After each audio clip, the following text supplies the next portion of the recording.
What is going on, Hive? Happy Sunday. As you guys know, tonight is the first ever Hive Mind Roundtable. We have Big Forehead, Big Dreams, Mama Tata, and that Southern Blonde Lawyer. So we have quite the crew tonight to quickly kind of just lay out how I see this going and what I told them backstage. And if you're ever a part of the roundtables, this is your guys' stream. So I just want to try to set them up for success as far as I got some general questions to get the conversation going. We're going to go through the Hive Mind finds, and then I'm just going to kind of shut up and kind of just play the producer role. And if I got to pull stuff up, I will. But my goal is to just have this once a month where I can hear from the Hive. You guys can hear from other people in our chat that are always tuning in. We know how awesome this chat is. So I think that having people up once a month is going to be super interesting. And I'm sure that we all will end up learning a lot from each other. So with that being said, I'm going to bring up everybody. So here we go. How are you ladies doing? Super. How are you? Doing good. Thank you guys for being here. And so we were talking backstage. I just kind of laid out how we're gonna do this for the Hive Mind finds. I'm just gonna kind of read them, and then you guys can each kind of, if you have an opinion on it, you can say it. If not, I can give my 2 cents. But the first one, I got to share my screen. That'll help. All right. So this first one is very interesting, and we've obviously talked a lot about the family dynamic with SG and Kaylee, but this says, this is so weird to me, but have we seen any photos of Kaylee with Steve or anyone from her family? I can't think of any at all. I've only seen pics of her with Maddie. Then I realized that the only one of the victims, the unintended one at that has any pictures of them with their family is Ethan.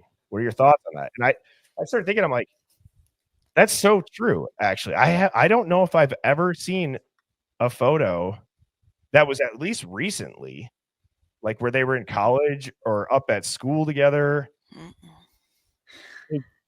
What do you guys think about that? There is a lot with Maddie too. I think there's been some that I've seen, but it seemed like they were significantly younger. And there was only a couple, but I want to say maybe around 13 years old. I saw one of Kaylee and Steven. It looked like she was wearing maybe a prom dress or maybe a little younger than that when she still had dark hair before she went blonde.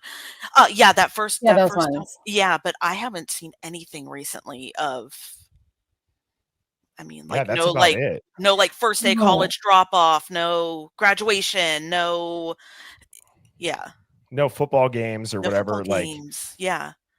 Yeah, and I don't want to take us down a rabbit hole just yet, but it occurred to me that, and tell me if I'm making this up, but I swear that at one point Kaylee's family said that she had a brother that also was in Moscow, Steve Jr.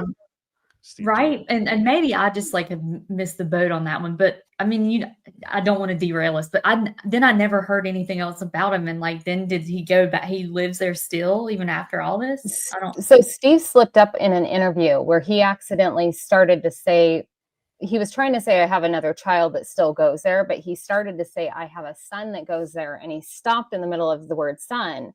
And then he said, another child. So he definitely has a son that attends. Mm-hmm. And that internet was off, or that interview was scrubbed pretty quickly off the internet for the most part. I only saw it recently. I only found out about Steve Jr. through someone's channel, I'd say within the last month or so. And I've been following the case for about a year. So. And if you guys remember when I broke down the enhanced audio on the 911 call and you hear, no, Steve, no. And then you hear shit. I think it sounds like SG. I do but too. A lot of people did bring up Steve Jr. as well. And thank you, Sky Blue, for the super chat. That's part of my rabbit hole that's part of my thing that I have for tonight. Yeah.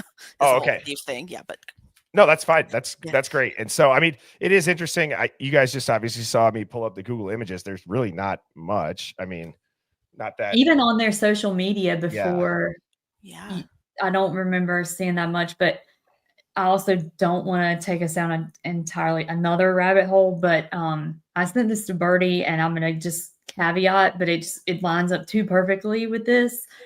Early on in this case, there was a part of me that thought psyop is going across the bottom of the screen right now. Yeah. That like a part of this, like my husband thought I was insane, but I was like, it seems like a psyop. So there's a guy named Miles Mathis, and I'm not like condoning, I don't support. He basically is somebody who thinks that everything is a psyop, and I don't know that I'll go that far. But I found an old article that he put out, and it goes through each of the victims and talks about their families and the relationships and and I don't necessarily want to like promote it big time, because he says a lot of things that I do not agree with, not even related to like just the Idaho 4 case, but like he has a lot of conspiracies that I do not agree with. But the deep dives that he does on the families and the fact that he thinks that some of this is like all of it is like a psyop, if you're interested in that, or you think that might be a possibility, that's an angle to explore. Very interesting. Wow. I mean, the psyop is like one of the forbidden theories, because people get really offended. And obviously, yeah, I could totally see that's a reasonable thing to get offended about if, somebody in your family actually got killed and now people are like, this is completely fake. You guys are all government actor plants that are working with the CIA and God knows who else to accomplish some bigger narrative. Yeah, that's obviously not going to sit well with people. But when we don't know anything and everything's redacted, and I think it's such a high profile nature of a case, it's just a discussion at that point. Yep. Right. Like we're not meaning to offend it. Right. And everything that we say here, is obviously speculating. We don't want Brian Koberger to get away with it if he's a murderer. Right. Fact. But it just doesn't seem like it's him. So that was an interesting hive mind find. This one. Okay. So this one is an email that had gone out, and the 1111 True Crime channel posted this. Mm-hmm. I was not a part of this email, but apparently there was a handful of creators that got an email, and here is what the person who sent this to me said, and then here's what some of the details are. But it says, Birdie, I was watching this creator, and this is part of an email someone sent her. Look at the very bottom about them taking organs, and talked about Kaylee's liver and kidneys. I thought this was interesting. Again, I was not on this email. I don't know if this is BS or it's not. Every time that I hear the things that I'm about to read on there, I do question, how could somebody make that up? Why would they want to? What would be their motive for that outside of trolling or clicks? But it's been the rumor the whole time. Exactly. A lot of the stuff that we hear here, or it what still you guys are going to tracks. hear. Yes, exactly. So it says, Kara Kay was talking to me before she went back into jail, but I didn't know about the $700,000 debt when we talked before Christmas. It's way below. All this has been sent long ago to all the authorities. Sorry, but this is where the info has led us to. I guess we will have to wait for the trial. P.S. Emma B said organs were taken to pay back the $700K debt owed to JJB. It only included these 5 things here, but it says Maddie flushed $70K in drugs about 3 weeks before. Xana saved some drugs from Maddie by putting them in a hole in the wall. It fell into the structure of the house. JJB sent D and E to find the missing drugs. D couldn't reach them, so he told JJB, and he was pissed. The parents of DM and BF paid D to pay JJB to save their lives. Emma said Steve owed $70K, try $700,000. He owed $700,000 to JJB. Who's JJB? I don't know. I'll put it in the chat. Is that okay? Yeah, go for it. Yeah. I do remember there being talk about organs. Yeah. Very on the 4chan, it was pretty dark stuff about the organs. It was dark. Now that I see the name popping in the chat, that's So I've come across that name too, and that is connected directly to Emma Bailey. That would allegedly be her father. So I did not know that. I didn't either. Yeah. So explain that again, Mama Tata. So allegedly, Jesse James Bailey is Emma Bailey's father. I don't know if that is confirmed, but from what it looks like, it is accurate. And that ties us right back up to Hayden, Idaho, and where the Brotherhood is, and strongly based out of. So that would be the Aryan Brotherhood. That's not cartel. Yeah. Yep. And that would also tie in the possibility of, especially the voice that was used when the person talked about the DoorDash driver picking up the order. And Demetrius and Emma were charged with the death of Caden Young. And that was, I believe, in a motel room in Seattle. And then they ended up getting off with minor charges. Yep. And supposedly Emma and Demetrius became informants. Yep. Almost wiped clean, right? It wasn't their sentence was almost basically non-existent. Wiped. Yeah.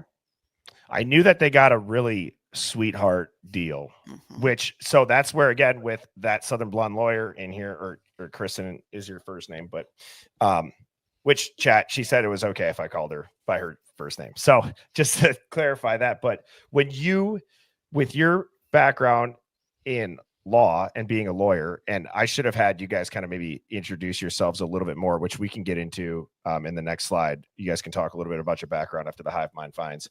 But obviously you're a practicing attorney, you have your own firm. When you see such a lack of penalty for a crime, I mean, from an outsider, that has to be got some deal made. You talked, something happened, right? I would say so. I mean, I think people that think that I think there are a lot of people who don't think stuff like that really happens, or that, and I don't want to bring up the DoorDash driver, I don't want to go down that rabbit hole, but like, that's very real that, law enforcement has them play a certain role. I mean, I think people sometimes think, oh, that's just really in the movies. It's like, no, especially like in small towns. I'm from a small town. There's a lot of drugs trafficking. We're near a major interstate, corridor. As soon as this case hit, I was like, this is somehow, can we say the rug related? Like, yeah, you can say whatever you want on this, so you're all good. Don't tell me that. Yeah, no. You guys can say whatever you want. I'm not going to censor you. And as far as like language and stuff, I mean, yeah, just whatever you guys want to say. We don't have to worry about any restrictions, so we should be all good. Balls out. Well, yeah, exactly. Let it fly. Yeah. To answer your question, though, I mean, it is definitely real. And there's so many people on the periphery of this case that I think that could apply to. That, yeah, it doesn't surprise me at all. And I definitely think there's some type of connection. I can't remember when that started surfacing, the stuff about Emma. I think that was pretty early on. I thought it was when somebody had tracked a similar car back. Yes. To them, that's well, at least that I should say that's when I first heard about the the possible connection. And the drug angle, like, we can talk all the conspiracies we want. You guys know I love that shit. So I can entertain that. I think I'm not saying like, oh, I got this ability to look through like different lenses that nobody else can. I think I have the ability to just at least think of it. And even if it's not true, I think like you guys and a lot of people in the Hive, you can still go there and talk through it. And it doesn't have to be like you're stating a fact. So, but the drug angle, if we're just going to talk facts, is, in my opinion, the most likely scenario. Agree. Yeah. Yeah. Can I just ask a question really quick? Just because I can't remember because of all the stuff that has swirled. Now, the debt that SG owes, is that for rugs or is that pertaining to the hex? Shelly, do we know, or is it all still just total speculation? I don't know. I mean, the crypto, that there is some real weight to the crypto scandals. Agree. And I don't know. It could be a variety of things. Because that's part of, I mean, when we get to the players, I have something to add there. Well, and I think it goes hand in hand because the crypto is probably helping fund and funnel the money through. It's a modern day washing machine. It's a means to an end. Absolutely. Yep. All right. The last Hive Mind find that I have on here is that it was cowboystatedaily.com is doing a search for the knife, obviously just a couple of months before trial, specifically searching for a K-bar knife and sheath thought to contain DNA or Kohberger's DNA. His DNA was also found on a bed next to one of the victims, according to court documents filed in the case. Why is he searching for a sheath? An additional Kohberger DNA found on a bed next to one of the victims. The picture posted in this article better not show up in evidence. And so I don't know. I've never heard of this blog or post or whatever publication it is. The knife search, though, is kind of interesting, though. Like, I'd be curious if the defense team put any resources into looking for it. Because would the state really go out and try to find it? Because I think at the state's head, they're like, well, we can get it. They probably know where it is. Yeah, they might. Shit. Like, we can get a conviction without motive. You can get a conviction without a murder weapon, especially if you have a really rock solid media force behind you that's going to push this narrative the entirety leading up to the case and influence jury pools and all that stuff. So, I mean, Mama Tata, you're from that area. You kind of had a couple ideas. You're like, maybe this place, that place, just kind of off the top of your head. But while you answer that also, I think the next time that each of you guys have a point to make, like maybe just give a little background. So like Mama Tata, you're local. You're on a travel assignment out there. Kind of the area, the players, and things like that. Yeah, so. Yeah. It's I'm born and raised there. The first interaction I had with the police there was when the FBI came to our high schools and they were recruiting starting in junior high at the local high schools. I thought, well, that means I'm not going to be an FBI profiler because I smoked pot one time and they said you can't. Is that true? So I'm out. That's what they told us. Oh my gosh. So now I don't think that's so much the truth, but that derailed my career. I've worked in banking at a high level and trying to avoid the calling my parents placed on my life for being a nurse. And they actually, what's interesting is my parents refused to pay for college because I wouldn't join one of the sororities in Moscow. I refused because of how they acted, behaved, and partied. I didn't want to be a part of it. So I stayed away from it. I can tell you that there has been some articles that I was surprised to see that they never came up. But back in, it was back in September of 22, the Idaho State Journal had reported, September 15th of 22, they reported that there was students on campus threat with a knife.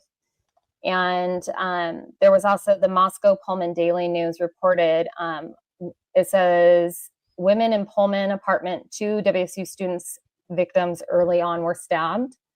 One of the victims was 26. So this all happened before these crimes even took place or right after. So I know the major news chronicles. I know the reporters that we see. I know the layout. I can tell you which way he would have gone to avoid which police officers, but people don't realize entirely how small it really is here. The whole population is 6 degrees of separation. That's been proven. So imagine in a small town, you're going to be about 3 on average. So you're going to only have 1 or 2 people between you and the person that you're ultimately trying to speak with. So, and Latah County Sheriff covers such a large majority of towns that are very far spaced apart. So if you pull up Moscow and then pull up Beauville, you're a very large distance for the map. That's a lot of ground coverage in such a small force.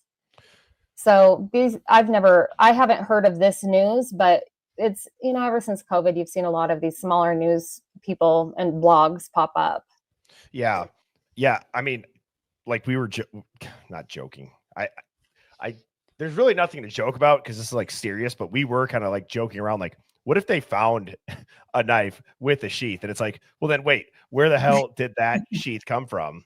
And It how must did be it the get extra there? one that he ordered from Yeah, Amazon, right? You're right. I mean, He come just, on. Well, and why would you go order a sheath if I didn't have the weapon and they didn't find it on me at my apartment? Don't you think that you'd be looking for a knife and sheath on Amazon instead of just the sheath? Exactly. It just doesn't make sense. And so I can tell you that this new search to try to find this weapon, there could be two reasons, but also the reasons fail. The weather. So we've already started harvesting. We start the process depending on if you do rapeseed or wheat or all the yellow flowers you see blooming up there, that's going to be your rapeseed. So that gets typically harvested and cut around the mid to end of August. These fields have been plowed. So if it's in the fields, it's been plowed up and buried again. So there's a small likelihood it would be found. Likely if he went through the canyon, I saw the other day that he's on an AT&T network. He would have lost service in the canyon going through Kendrick or down to Lewiston. There's a couple dead spots. So it just depends on which route you're going. Yeah. And two things. I wonder what the narrative would do to now say, because they've already told us that he's a forensic ninja, right? Like there's no blood anywhere, no signs of entry or leaving. His car had nothing in it. So you mean to tell me no motive, no weapon, no evidence in the car tying him to there? That should be, in my opinion, that's more to clear a suspect than some very sketchy players that we've seen. As far as if you just want to go off behavior, like, is there really even a physical tie to the scene with Brian Koberger, knowing how little trace DNA is on that sheath? I mean, it's insane. How is that a physical tie? I don't know. It's no more physical than anybody else who went in that house for a party or, I mean, think about like the DoorDash delivery person. Okay, well, now their trace DNA is going to be in the house too because it's on the bag. So six of one, half dozen of the other. Right. Well, and it's such a minute amount that DoorDash driver would actually have more DNA than Koberger. Right. You would get more DNA if you took the knife sheath and wiped it down the back seat of his car. You would have more DNA than what's currently on there. My theory has been is that he was looking at knives. I know the guy who we discussed that was Koberger's friend that we played the video of a few days ago. I know he's into knives and throwing and that kind of stuff. And there is an art to some of it. And the stores up in Idaho sell them all the time. There's a Second Amendment store down in Lewiston it's closer than Clarkston's Costco. It's about a 35-minute drive down the hill. And you could go in, open it up, put it back in, put it in the case, and you're done. And guess what? Now you're framed for murder. Yeah. The other thing too is, like, would Brian Koberger, like the part about the trace DNA being random, I just don't think it was random either. Like, could it be, right? Like, if we're going to speculate, could it just be by chance that Brian Koberger's DNA randomly got there and he knew somebody who was there? I think the sheath being planted and found almost too conveniently on the bed in the seat, like, we don't really talk about how or who could have planted it. People have speculated on who may have had the ability to do it. Obviously, we know Brett Payne was there by himself. Who wasn't there? Who wasn't there? Let's be real. I mean, those 8 hours. Wasn't there. The weird thing to me, was James. Is that his name? James Fry. He was not. He was apparently out of town, and then came back like late that day. He was with Payne. Him and Payne were out of town hunting. You are 100% right. Yes. And then now the 6-hour hunting window, that would make sense if you wanted to cover. That's about what it would take to get to the hunting ground for that time of season. Yeah. That's crazy, actually. Interesting. And the cleaning company. Was the traffic stop again?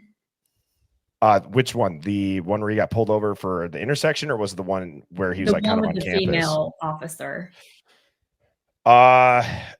I think it was just a couple of months before. I think it was like August or September. Yeah, it clearly he had just moved out there, so it was before the murders, right? Oh yeah. Okay. Yeah. And then him and his father obviously got pulled over after. Yeah.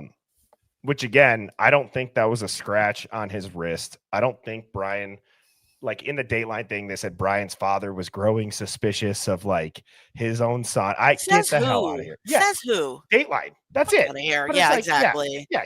So anyways, that was what I had for the Hive Mind finds to kind of start this. And now these questions, we don't have to answer them. These are just kind of things to maybe trigger any kind of thoughts in your guys' heads. So I don't know if we want to start with you, Shelly, and maybe each person as we kind of go down from, like, if we go Shelly, Kristen, Mama Tata, is kind of a rotating order.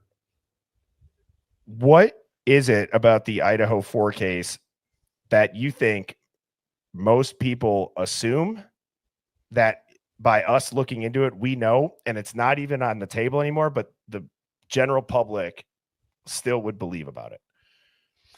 I mean, honestly, I think as long as you have people that are gonna watch the Datelines, watch the Amazon Prime, read the James Patterson book, read Howard Bloom's book, there's always going to be the narrative out there. But you have to be able to sit and say, wait a minute, I need to look at this objectively. Okay, this is what one person's saying, but this is what the defense is saying. But when stuff just doesn't add up, how is this man going 2 different floors? How is he, the wounds that were inflicted to certain people versus not others? You have to look at it from a perspective of, oh my God, like this could be me. This could, they could try to railroad me. Now I'm, something that always got me just really quick was he was using gloves when he was taking the trash out. Well, I use gloves whenever I cut meat or when, I don't like to have food smells on my hands. I use gloves all the time.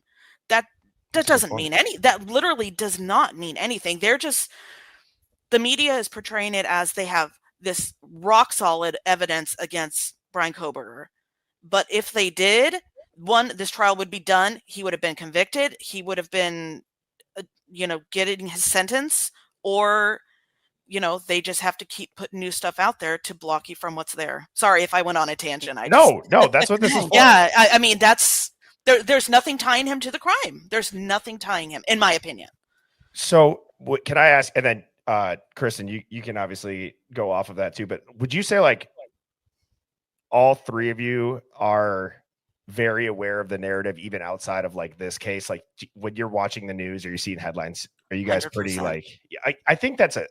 I don't even watch news anymore. I can't watch it. I mean, you get the updates, but I'm always curious as to like, how do people still see it and just take it in? That's the truth. Okay. Somebody told me it. Yep. I can't stand that.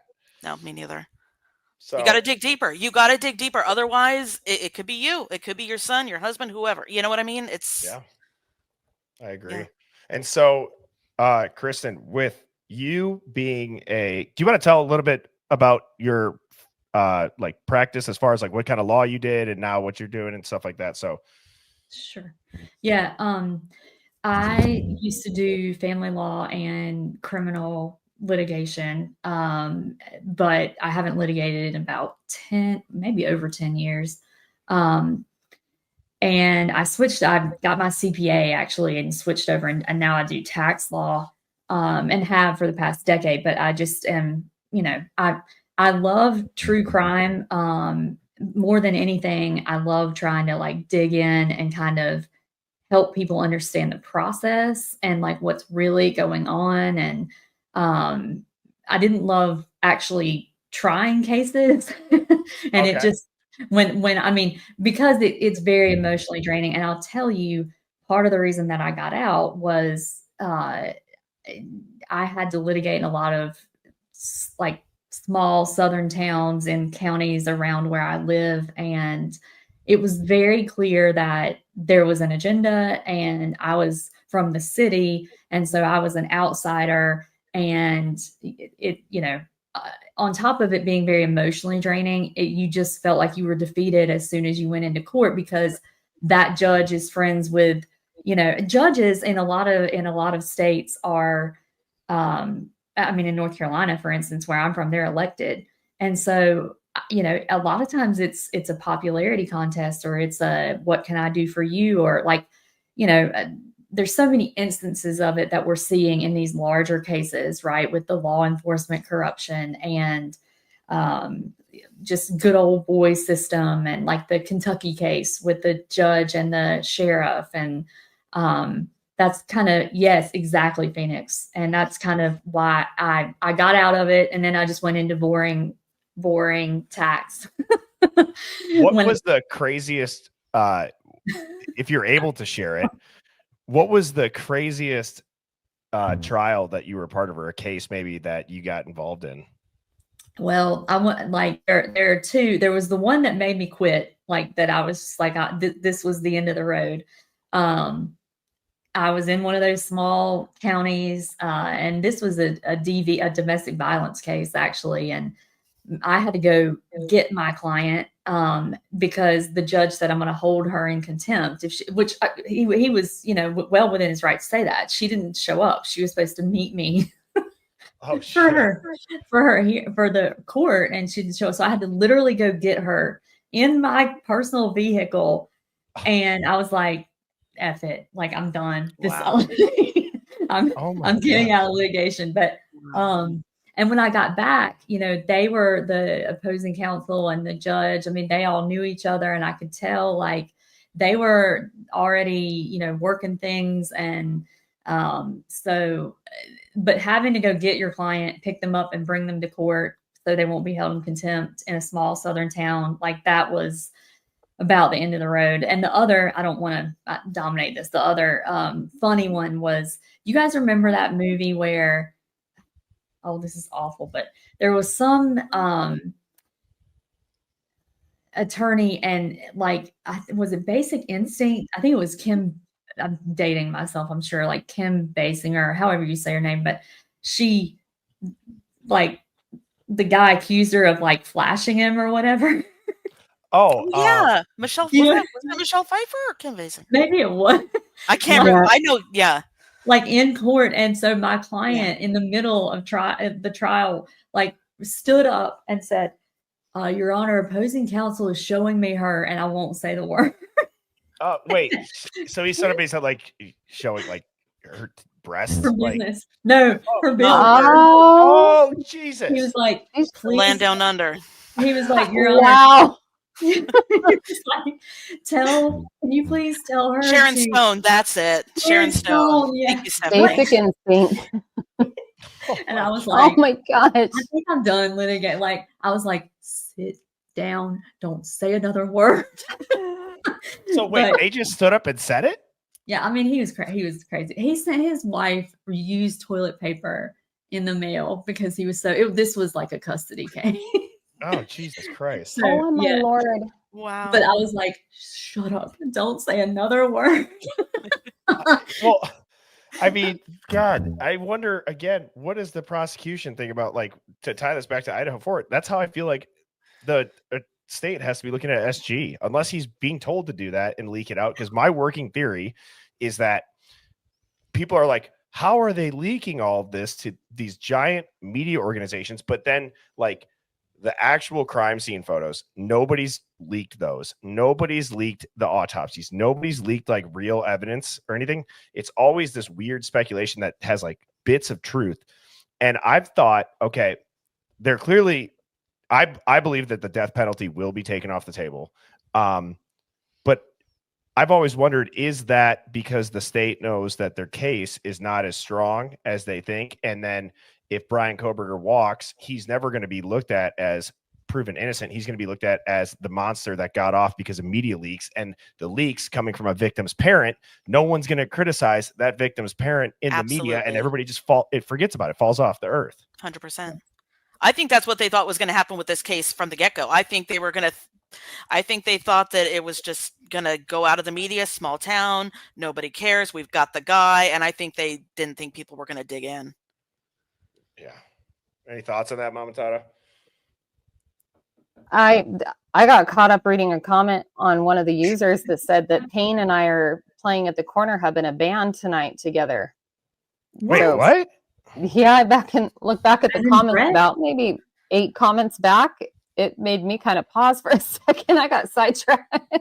Oh, wait. Is this somebody trolling? I don't even know. Oh, you guys. Yeah. Stupid. I mean, I was like, I what? love it. that's hilarious. Remember when we had like Steve G, we had Ann Taylor, we had everybody in here like with the fake names, like.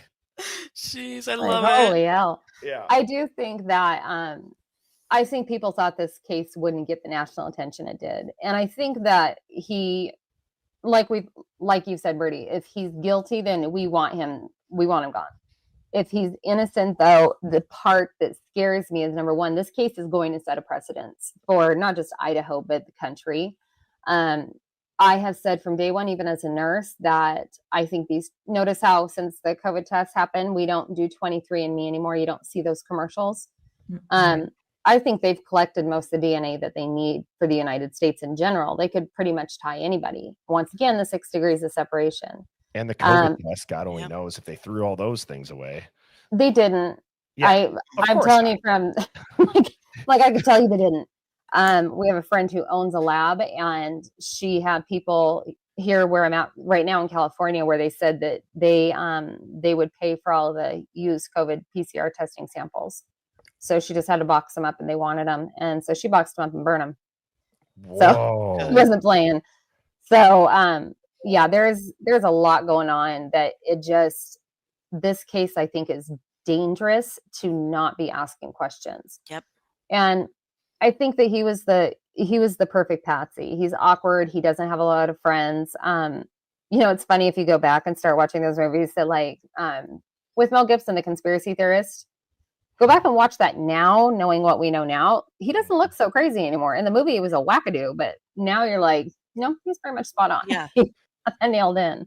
Yeah, that's kind of how I feel about Alex Jones. I think he is very smart and dialed in on his history. Obviously, he's been right about the majority of stuff. I mean, yeah, it sounds crazy. He might have made a huge mistake, right? But it kind of also goes back to like, because everyone talks about like the Sandy Hook shit, right? That's like what his big thing was, $1 billion in court, right?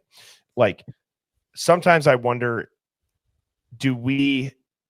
meaning the people who can think contrarily, do we have purposeful things put into the media so that if we grab onto it and latch onto it and run with it, everything else then gets discredited as not true? I think that that's a tactic. I think that, I'm not saying that that's what happened with him specifically, but that's kind of who I think about whenever I'm like, people say, oh, he's crazy, but it's like, well, have you listened to him or do you just watch the headlines on him? Because exactly. Well, and it's the delivery. That's the one thing people have to remember is how is the information being delivered? So his whole the water is turning the frogs gay sounds absolutely insane. Atrazine is a real drug. And it really, there really is an issue of this happening when they started researching it. It's just the delivery. And he just researched a real case. That's what he was just talking about some other study that somebody was doing. They're finding it. That's like exactly. It's just the delivery. It also ties over to the Vegas shooting. With where I do my travel contracts in California, we are very close to the Vegas shooting. So we had a lot of friends there, and we had some friends who were shot, and thank God they weren't killed. But I can tell you this, they were being flanked in the alley by people who were not friendlies. And so there was not one person. And when I started looking into it further and further, the more I got into it, the more I started seeing my accounts being hacked. And I got to the point where my husband was like, you got to stop. You've got to stop. I mean, so, see, that's a deep rabbit hole where it's like, it has everything to do with like potentially the Saudi royalty that was in town. I mean, you guys are all shaking your head. Yes, I'm sure people in the hive too. Everything always makes those conspiracies. They always seem to make way more sense than it's just some random one-off guy who just snapped. Absolutely. Right? So, I don't know. Go ahead. Sorry. There's a book called Program to Kill by David. I think his last name is McGowan. But it's about how the serial killer narrative developed in the US and how it talks about MK Ultra and, various That's interesting. things. I've read that. Very interesting. Yes. Yeah. And so when you look at, all of it put together, like think of these big cases. And I think that's kind of in the past few years, we've had cases like, Idaho 4, Karen Reed, Delphi. I mean, there's tons of others. And there always seems to be kind of this Gabby Petito, like an underlying current. And it's like, well, look over here. So you're not looking here. Right. And then what are you? Yeah, exactly. Your favorite uncle. And like, you're trying to what are they trying to accomplish with this? And I'm also, going back to the PSYOP angle, like, I don't know, maybe some people disagree, but just because you say something is a PSYOP. So like I forget the Fort Bragg, or now it's Liberty or whatever, is nearby me. And the PSYOP, I can't remember what they were called, but the fourth, you might know what I'm talking about. Maybe. It's the division that was like basically like in charge of PSYOPs. Like they're nearby. It's like the Ghost in the Machine commercial exactly. they put out. Yeah. I don't know where I was going with that. You were talking about Fort Bragg, PSYOP. They're in charge of it there. When always, you say something's a PSYOP. The program to kill. Well, and you don't necessarily, like, we were saying like, oh, none of it happened. I don't know that I think that's what it means. I think it means that some of it, does that mean that nobody was killed in Idaho? I just wonder if maybe it means it was designed. Like, to me, a PSYOP could be it's all not real, right? But it also could be there are parts of it that were real, and maybe some of the players didn't know, or some of the players weren't. Like, I don't. It's just like when people say, "Oh, like with Karen Reed, a conspiracy means there were 50 cops that were in on it and judges and whatever." No, it doesn't necessarily mean that. No, my two favorite examples when I talk about like PSYOPs and then corruption of going hand in hand. A PSYOP, like, I know most people in the Hive know this. The United States has regime changed countries via PSYOPs and news stories. And like, you look at the whole Gaddafi thing, it's like a really good example. Like, we've done this. We run coups through PSYOPs all the times to have, we could say, oh, it's national security, or, oh, yada, yada, yada, right? But it doesn't have to be that, to your point, Kristen. It's like, I always reference the Brett Favre texts that just were leaked with him and the funding that he got for his daughter. And he's texting the director, the chair of their, I think it's their NAF fund, which is like essentially like their welfare money, saying, is anybody going to know where this comes from? And she's going, no one's ever found out. So it's like, it could be that simple. Just a powerful person texting a friend. Just one person to another. Phoenix said it in the chat. It only takes two to make a conspiracy. Yep. Yeah. And so Brett Favre needs to leave his phone at home. And if you think about, just like you said, that program to kill, it fits exactly with how they do the initiations at the fraternities. Amen. It quite literally fits it. And I have a friend right now who I'll be 43 this week. So he's 46 and liver failure, all of that. And it all started when he started wanting to pledge. When he was about 16, he started going to the frat parties all the time. And then when he went through initiation, it got worse and worse. Now he takes ownership in it. He doesn't blame the frats. He knows what he did, but he's pretty much bedridden at this point because of the liver failure. And the things he has talked about, and the things that you read the other night about the cleaning of the toilets, it's all mundane stuff. And then being locked in a room, and that all happened to him at Sigma. And the farmhouse also, which is another one that we had other friends pledge to. It's very different for the fraternities than it is the sororities. And that program to kill, it fits right into how they treat the fraternities. That's why it becomes a brotherhood. It's very similar to how the military breaks you so they can remake you to be able to be a Marine or a Green Beret. It's a very similar mentality. You have to take the psyche, remove the ego, take the psyche to ground one, and rebuild the foundation. And you do it through unity with others who have been there through it with you. Yeah. Happy early birthday, too. Oh, yeah. Happy birthday. Oh, happy early birthday. So let me ask you guys, like if it's a psyop, like my argument for why, like what's the benefit? It could be the legal loophole with the IgG not needing a warrant for DNA. That I think that would be a big enough thing. Yep. To go after her, right? What do you guys think would be like the overarching? What's the big thing that the motivation of this would be? I think it ties back to the Brotherhood. I think that because the government is not getting enough money through the drugs being funneled because of fentanyl and whatnot coming through the southern borders, and they're using drones to drop them over from Tijuana into San Diego, all sorts of ways. I think that most of this ties back to it always ties back to money. And so I think it's tying back to the Brotherhood. And I think that people misjudge how much power the Nazi regime has in northern Idaho. Very much misjudge it. And I think that a lot of this is, think of the show Sons of Anarchy. Mm-hmm. It's a similar mentality, but it's just more out of sight. You don't see people riding their bikes down the middle of the road like you do in California.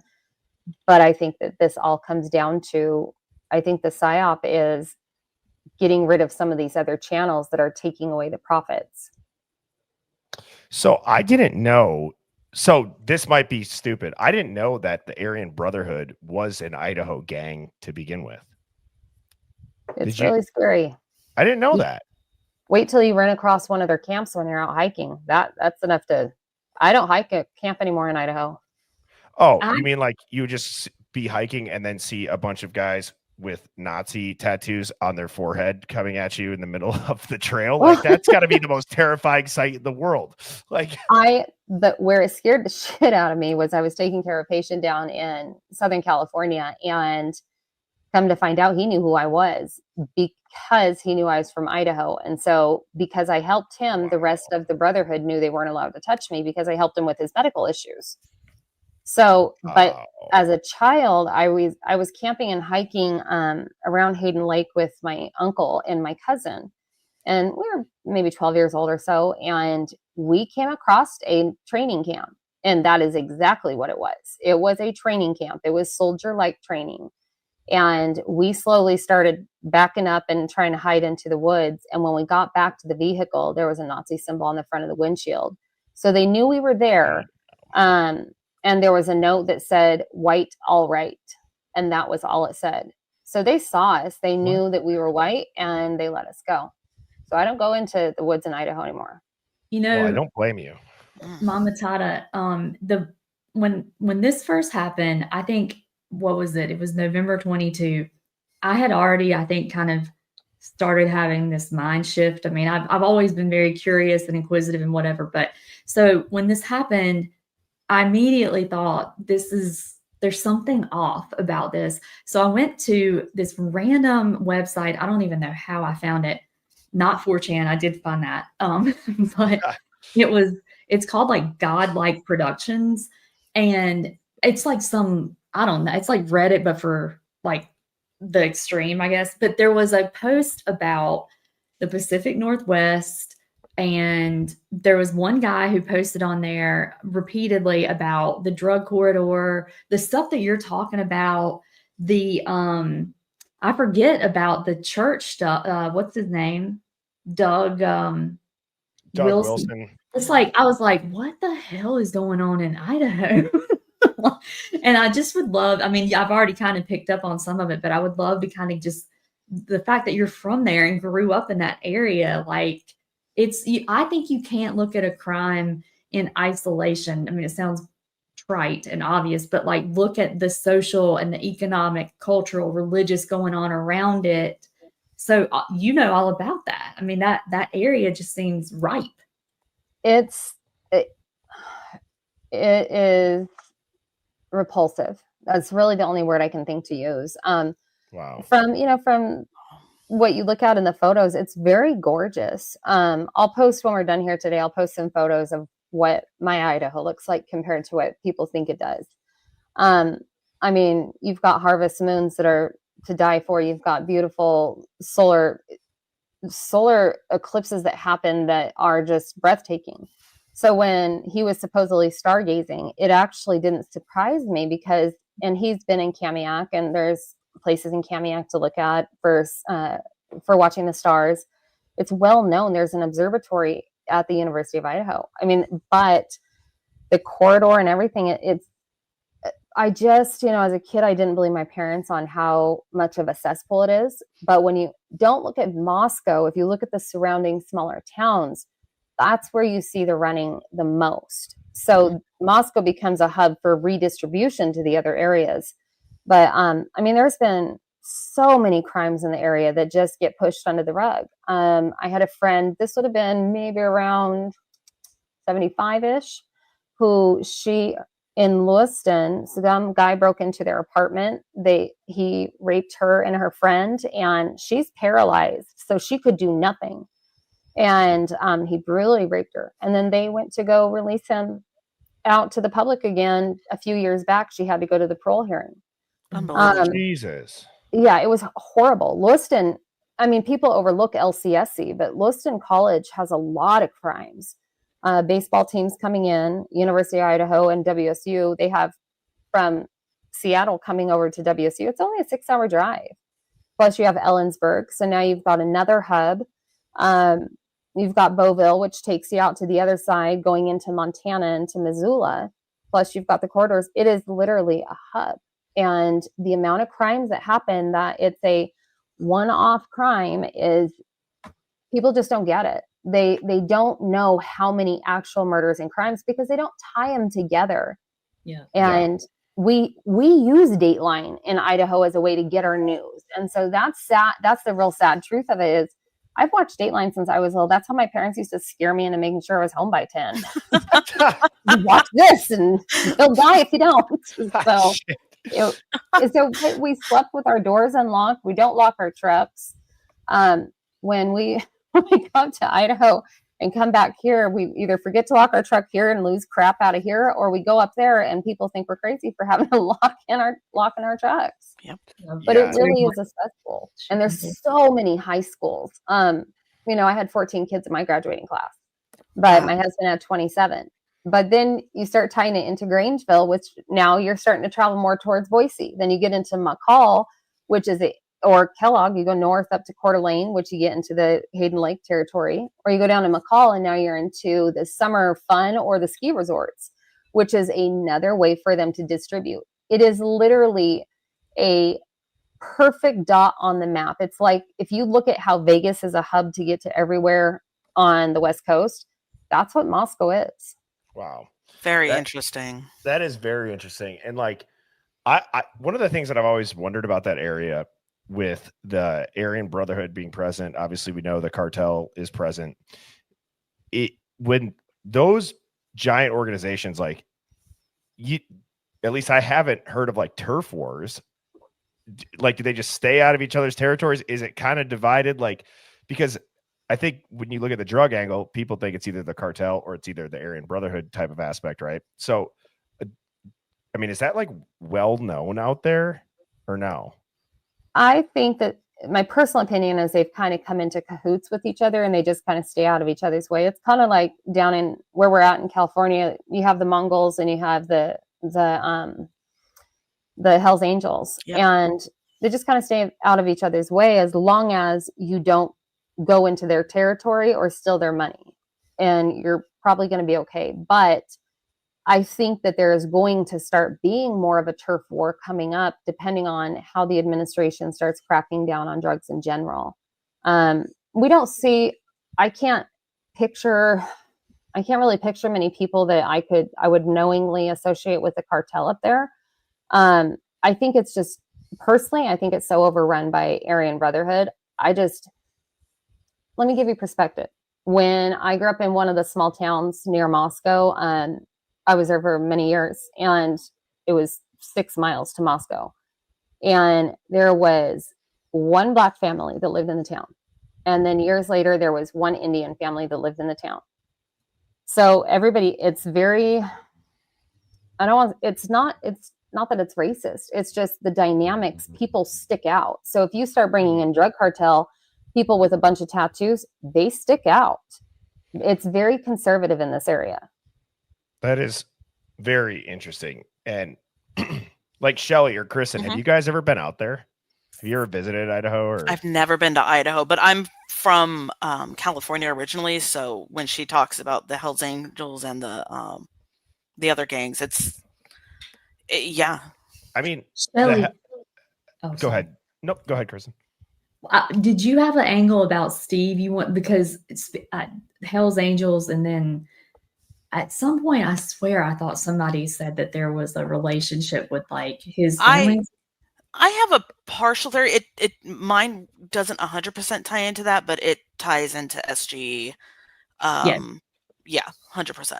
Before we get off, I wanted to hear your take on that, on SG, or if you had stuff to say about that. Yeah, my thing basically is that well, first of all, my theory is that I part of me thinks, and I had told Bertie this, that I don't have a firm thought on who I think, yes, 100% did it. Yes, here, and here. I think it was like a group thing that came together. I think that KG is in WITSEC. You think she's alive? And that's why you talk? Yeah. The reason I think that is because when you think about how much SG and his wife talk about the injuries, how severe, but that her face was basically unrecognizable. Well, wouldn't that be the perfect thing to get reconstructive surgery so that nobody recognizes you if you go into WITSEC? I mean, is that reaching too far? Because I don't know. Look, I don't know a lot about WITSEC. All I know is kind of just like what I've read basically and what I've heard from you and everything. But, and then you look at the date on her passing certificate, because I don't know if I can say that word, and it's different than the other three. December 10th. December 10th. So what if she was in protective custody in a hospital recovering, quote unquote, and then they put that as her passing date, but that was when she truly entered the WITSEC program.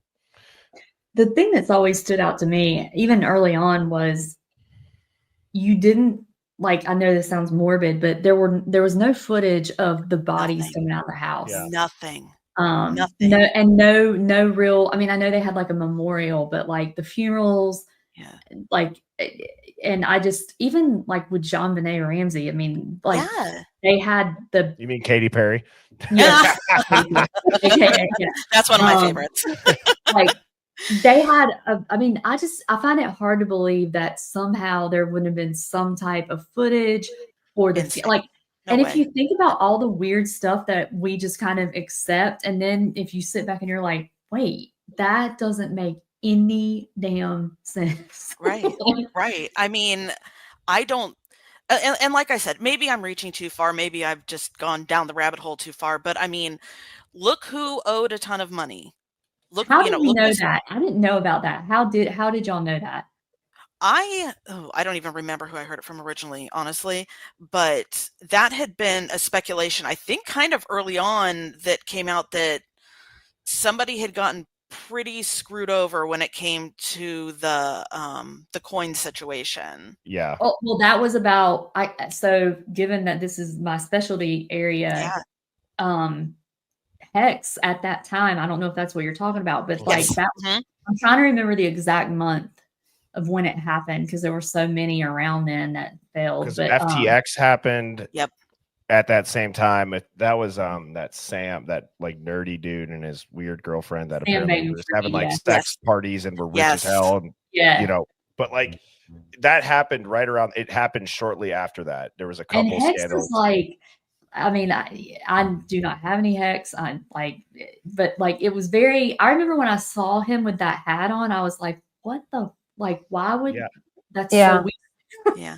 But you know what I think it is? I mean, just really quick, just to finish my thought is that, I mean, what if the media is using, him as, I think they're making SG go out there, be the mouthpiece, be the puppet, And I think it's because people who he screwed over are connected, and they're holding him to the fire saying, okay, you have to get this kid convicted. You have to damage this kid's reputation so much, being Brian, that you are responsible for getting this all done. And that they made him wear the hex hat as like almost a like a shame thing. Yeah, exactly. I mean, like I said, maybe I'm just way too far down the rabbit hole, but I mean, when you piss off enough people when it comes to money, they don't care about, they're going to get their money no matter how they have to do it. There's almost nothing in this case would shock me, except if it was actually Brian who did it for the reason they said he did it. Me too. That would shock me. Yeah. Because otherwise, I mean, you look at all the other parents. I mean, we've barely hear from Xana's. I've only seen Maddie's mom do one interview. Ethan's parents, I've seen them on a couple of things, but SG is that mouthpiece no matter what. I mean, I don't. I just think it all leads back to him somehow. I don't know. They have separated from him.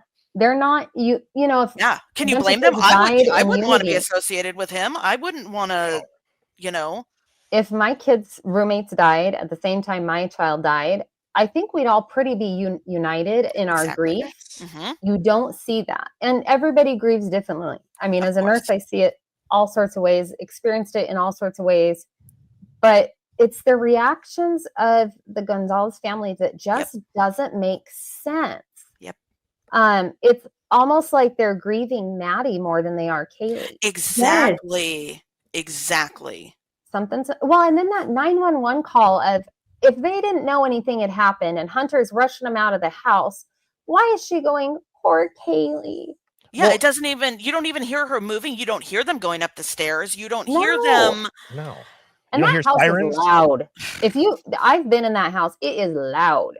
Yeah. Oh, wow. That wasn't Scott Green. Didn't he grow up in that house? Yes. Or am I making that up? His parents owned it, I think. Yeah, and he spent some time there. So weird. Well, and here's like what I want to talk about something that you said, Kristen, about you got to look at, or maybe it was you, Mama Tata, but something we've all referenced is like, you have to look at the area, what was happening leading up to the crimes, prior to the crimes, right? Like that's just, I think, what somebody with high IQ can logically do and think, how are these all connected? So that's why I never will like shit talk another creator that, for example, like everyone always brings up London's notebooks on just reading the court documents. I've never said anything bad about London. I'm just confused because sometimes I'm questioning, like, how can you, like, the court docs are just talking about the case and the motions in the case, and then you're speculating on everything else. So in a weird way, you're doing exactly what we're doing, where people are calling us conspiracy theorists, but you're just speculating on what's written on the paper, right? Like, how don't you think that learning what happened prior to those documents being created in court can help you understand those documents in court? Also, pleadings are, I'll shut up after this, but I will say, like, people think that, like, oh, if it's in a court document, then it's true. Right. No, it's not. And yes, I mean, these are officers of the court that are supposed to be adhering to the oath they took to be factual and not put anything in a filing that they don't have a good faith belief is true. But let me tell you, there are plenty of court docs that get filed with blatantly, wrong. Either they know it's wrong or they didn't really do their due diligence. So you can't just look at court docs and say, oh yeah, this is 100% the gospel. Mm-hmm. Well, and you say that, and that hits the nail right on the head, because you also have the same content creators, which I will tell you, a lot of them do get paid. Where I travel, I get ads popping up on my TikTok of, hey, you want to be a paid protester? You're down in LA. Hey, you want to be this? You get paid to make content. And so the more people engaging, she gets paid. And if you go on there and question what London says, she comes for your throat. She is not gentle in what she talks about. She's not nice. She's not willing to look at alternative theories. She is dead set on this is how it is. And I've watched her kind of quietly. And then I had to block her because it just made me sick how she was unwilling to question any narratives. And I think that what you said is exactly, it's a nail on the head, because if it's in the court docs, that you better hope it's true. But also, they're forgetting that the court docs originally said Dylan woke up, came out of her room 3 times and told him to shut the F up. But now, oh, she never came out of her room. She went downstairs. Well, I'm sorry. If you've ever been in that house, she ran literally 3 inches past the doorknob to the door to exit the building. Yeah. And instead she goes running back down a hallway to her friend's room, and they just stay there. So her own narratives fall apart when you follow just what was said at the beginning and the end. So conveniently, creators are just leaving out what was originally said now. And they forecast what's going to be proven, or that's what they're supposed to do. Pleadings are supposed to forecast the evidence that will be proven at trial. So, okay, maybe we can assume that people have put it forward in good faith, but it doesn't mean it's necessarily 100% true. And what's so interesting, I had this pulled up about the hex. So even though when I went on that live and the whole hex ghost _KG thing was used, kind of using the same AI predictive behavioral programs that law enforcement will use. Like I explained that, if you guys had seen that, I'm not going to go on that rabbit hole, but like Hex Crypto, there's archived Reddit threads. And one of the ones that I just saw, it was from a user called Staked and Betrayed. It says, my brother-in-law pulled our families into this. I lost everything. My niece is in danger because of this shit. Yeah, there's been a lot of crypto people who have disappeared for various reasons, under mysterious circumstances. And the ATM subpoenas or whatever they're trying to get for their banking records and shit, like, there's Bitcoin, there's crypto ATMs. I don't know if Hex has that, but it's not to say you can't convert a crypto. You could do that very easily on Coinbase or a handful of other apps where you can just, transfer it. Yeah. So who knows? But man, the quote unquote stretch that if SG was, whether it was a knowing scandal that he was pulling people's money into this coin that was going to be a pump and dump and F over a lot of people, or it was an accident, to think that if he didn't piss off the wrong person and somebody lost everything or in a gang, that they would do a revenge hit, especially if they were laundering their drug money through it to clean it. I mean, that when I say that, I don't understand how somebody can't logically bridge build and think that probably could have happened. Yeah. I mean, it doesn't have to make total sense. Nothing in this case makes total sense. So I think, though, if it doesn't add up, the truth was not in the equation. That is what I live my life by. That is so true. That is a fantastic quote. It is. Well, and and then you look at Dylan Mortenson's father. He has crypto issues. He's got money issues galore. There's for being these families that are affording housing for their kids going to U of I, that housing is not cheap. University of Idaho is not cheap. Moscow is not cheap. There's just a lot of people that have a lot of money issues and a lot of strange things going on that have all collectively ended up in the same house. Yeah. And yeah. Somebody in the chat a few minutes ago, I wish I remember who it was, but they had mentioned they were a nurse, a pediatric nurse, and they said something about, I don't want to say the word, and I actually, Bertie, I watched you on, what's the show you were on the other day? Surviving the Truth with Kelly Patterson. Yeah. It's some type of transporting or maybe it's all of these things. Like it could very well be all of these things, but I think there's drugs, there is the other transportation issues. And then, knowing what I know about crypto, I don't think that was the core reason for it. I think that, but I'm not going to say it wasn't related or that it, I'd entertain anything at this point. Well, and I'm pretty versed with crypto. Like I'm not an expert, but I feel like I know, I guess knowing more about crypto than the average person isn't that hard to do. Like people have heard of Bitcoin, and they're like, I don't know how that shit works. I know nothing about it. Nothing. But the I'll little do a that side story on that for y'all at some point if you want. yeah, that'd be great. Not financial advice, right? Right. But not just right. But like, if I'm remembering correctly, in crypto, it's very easy to, I guess, launder it. The word like a tornado type Tornado of cash. Yeah, tornado cash kind of Mhm. just scatters it everywhere, makes it Mhm. hard. You can see Mixer. that they're doing it. You can see that transaction, but then after that, it's gone.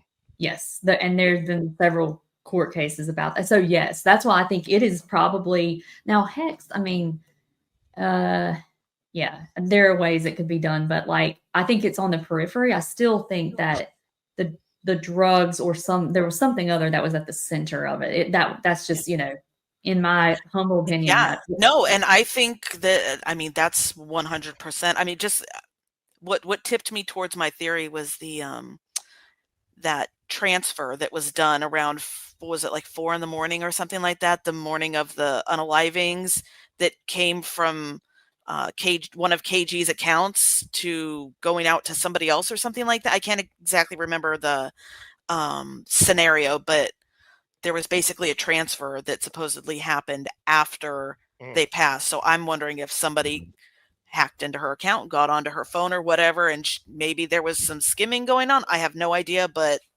Birdie, that sounds like the one that you did. It sounds like the hex code that potentially was. It was your video that I watched about it. Yeah.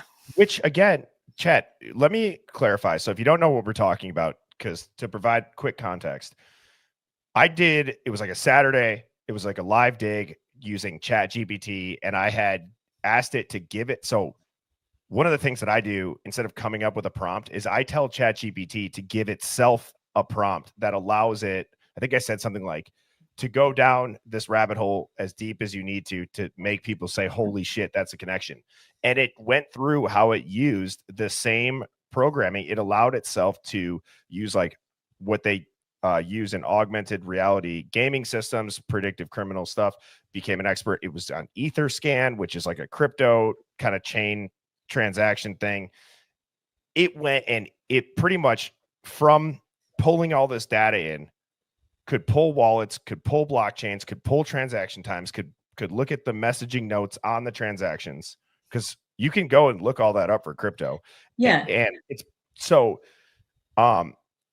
it had to plug in certain pieces that would be like predictive that weren't stated as a true fact. But again, I just still think that while maybe that exact transaction's not a full.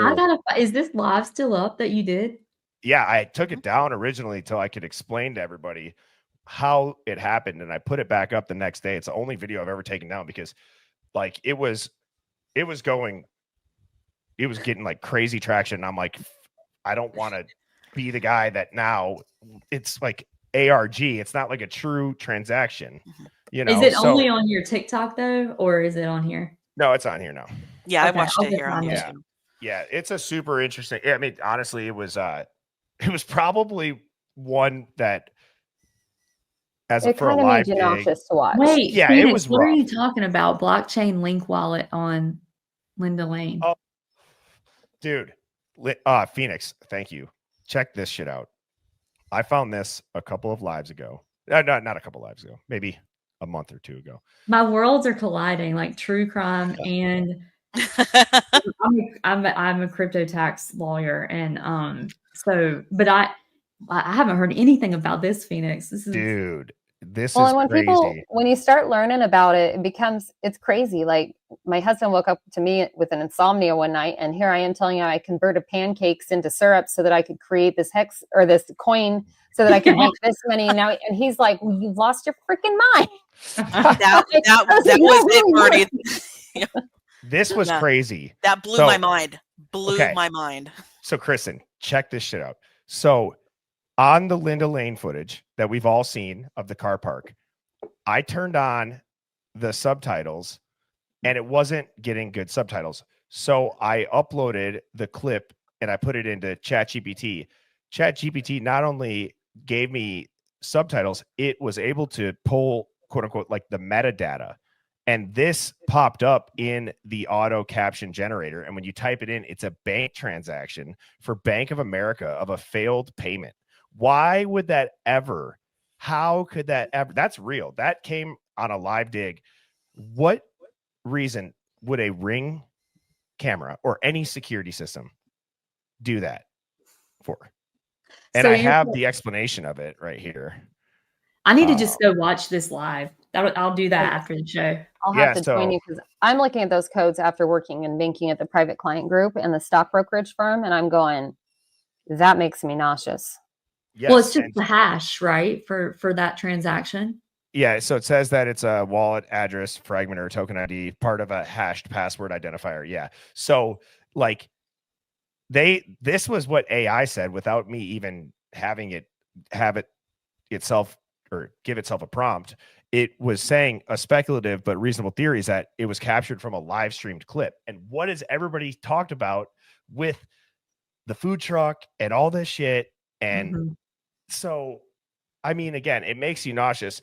Like, how many digits is that? It's not long enough to be a lot. It is a fragment. It's not long enough to be an actual address. Did they put that in there? That looks like one of the codes that you use when you are accessing your Coinbase wallets. Yeah. And I know that because I lost mine. So hopefully I don't have a bunch of money sitting in there.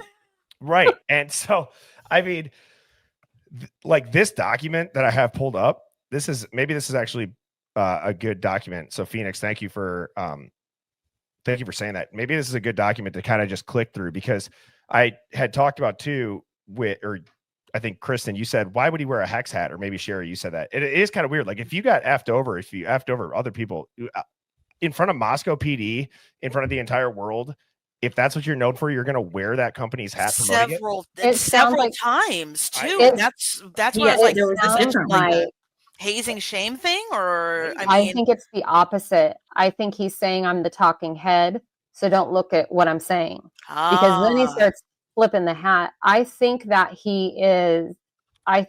his signal to the world that this isn't true. If I change to this hat, this is true. We used to do it a lot in banking where actually in court, the attorney, if he had his glasses up, it would be the signal to the defendant to shut the hell up. But if he put his glasses down, it was the signal to keep on going.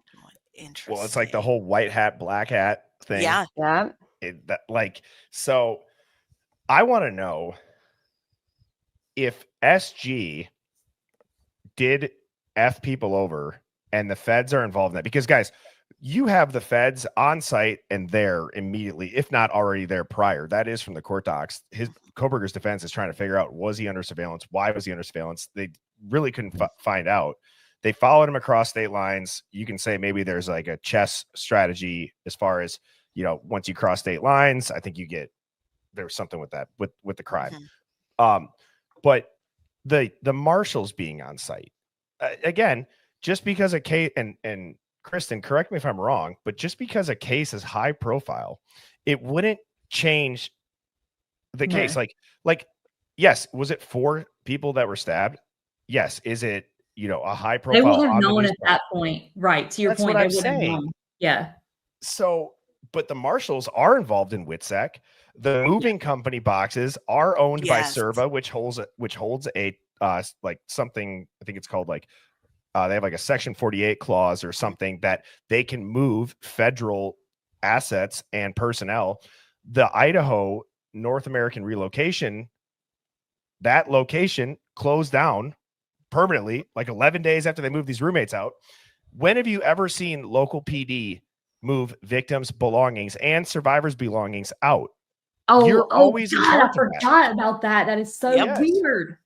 So, and just everybody in plain clothes, officers in plain clothes into a U-Haul. I mean, give me a break. That's just. I have a photo of the Cowboys here, I think. That one where he's in the window where you can plain as day see that badge. Oh, yes. Where did that one go? I'm just kind of clicking through all these videos that we. It doesn't look like those. Looks like a still shot from just a regular camera. I had it on the stream too. Well, I'll tell you this while you're looking for that. I just asked ChatGPT what is hexamine in the drug world. Yeah. And it is slang for hexadrine, so methamphetamine variants.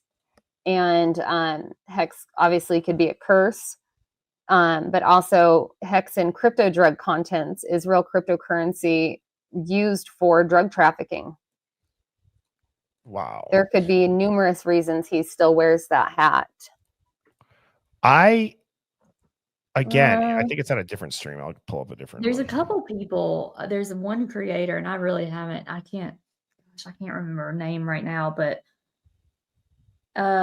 she did kind of a deep dive, but then there was parts of it that I was like, I don't think this is, like, from a crypto perspective, this doesn't sound right. But there's a couple of creators who have dug into that, and that might be my next, like, big rabbit hole. I've got to go watch this live of yours, Birdie. Yeah, it was one of those. It's a little bit longer, but it's like a full deep dive on, or like it's a live dig. So you hear us explaining it the entire time. And man, if I could just find that picture. But yeah, I mean, the one it was on had it was within the last week and a half, and Phoenix was on it too. Okay, let me look for. It was a still shot. Everything was black around it, and you could see the guy in the window. Yep, here it is. When I found that photo on Reddit, it made my stomach flip. There you go. Were you the one that sent me this? Yeah. I've never seen. I mean, that is the clearest day Marshall badge.